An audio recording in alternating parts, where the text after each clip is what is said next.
আসসালামু আলাইকুম প্রিয় ভাই ও বোনেরা, আশা করি সকলেই ভালো আছেন। মুশরিকদের পরাজয়। কিছুক্ষণ ধরে এরূপ ভীষণ যুদ্ধ চলতে থাকে এবং মুসলমানগণের ক্ষুদ্র বাহিনী যুদ্ধে পূর্ণভাবে আধিপত্য বিস্তার করে থাকে। অবশেষে মুশরিকদের মনোবল ভেঙে পড়ে।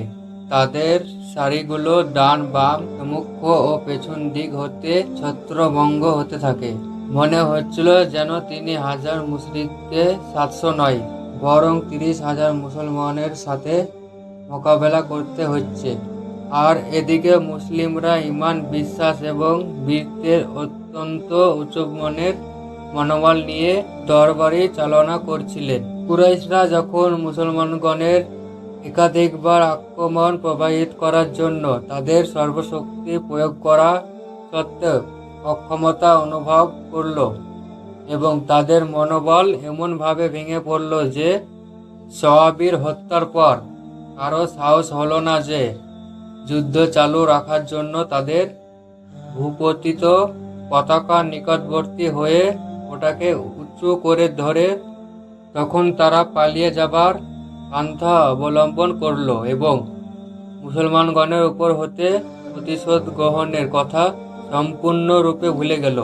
ইবনু ইসহাক বলেন যে আল্লাহ তাআলা মুসলমানগণের উপর স্থিতি সাহায্য নাজিল করলেন এবং তাদের সাথে কিতওয়াদ পূর্ণ করেন। মুসলিমরা মুশরিকদেরকে তরবারির দ্বারা এমনভাবে কর্তন করতে লাগলেন যে তারা শিবির থেকেও পালিয়ে গেল এবং নিঃসন্দেহে তাদের পরাজয় ঘটে গেল।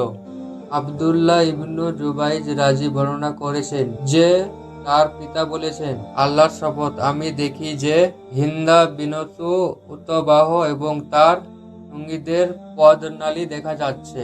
তারা কাপড় উপরে উঠিয়ে নিয়ে পলায়ন করছে। তাদের গ্রেফতারিতে কম বেশি কোনোই প্রতিবন্ধকতা ছিল না।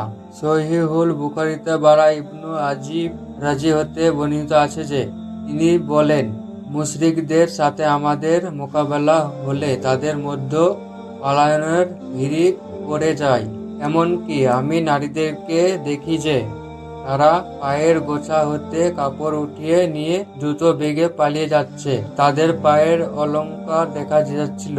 আর এই সুযোগে মুসলিমরা মুশরিকদের উপর তরবারি চালাতে চালাতে ও তাদের পরিত্যক্ত মাল জমা করতে করতে তাদের পশ্চাদ্ধাবন করেছিলেন।